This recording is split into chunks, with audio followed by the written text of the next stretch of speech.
In this video, I want to talk to you guys about mortgage escrow. Okay, we're going to touch on some things like what is mortgage escrow, is it required, what are the perks, and what are the cons of having a mortgage escrow. When talking about a mortgage payment, there are 4 sections that go into it.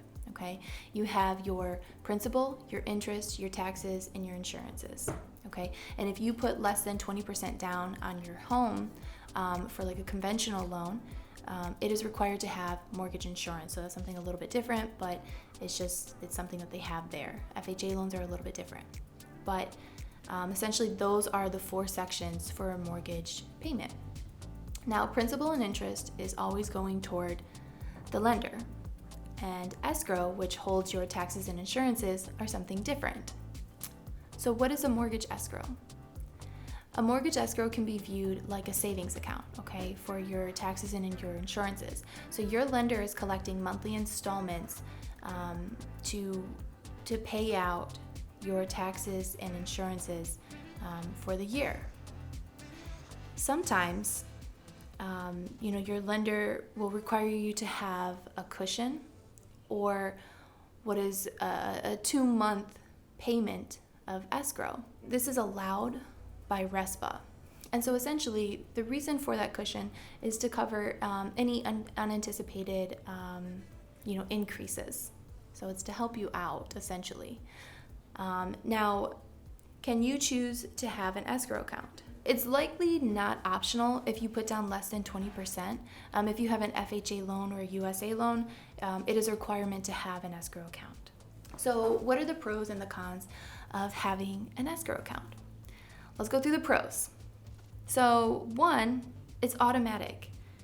Having your mortgage lender collect installments for taxes and insurances and automatically dispersing them, 1 is going to help you avoid penalties. If you're not good at budgeting or if this is just one thing that you don't want to think about, I think this is a great option. Now, another great perk of that is lenders are required to send you an escrow analysis each year. So this is going to help you keep on track with where these payments, how much is being paid for your taxes or your insurances. They're going to show you your last year's numbers versus the projected numbers for the new year. And I think that can be a great option, again, for people who don't want to have to keep track of that. Now, what are the cons? Even though I said the con or the pro is that it's automatic, the con is that it is automatic. With escrow, lenders are able to collect the amount of your insurance and your taxes plus that cushion.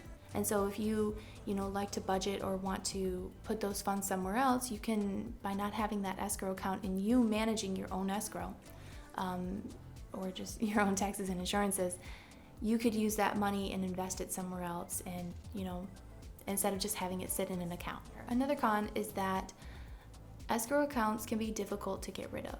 So if you decide in the long run that you actually don't want to have an escrow account, there are steps and requirements. It's not just a thing that you can call into your lender and say, hey, I want to remove this.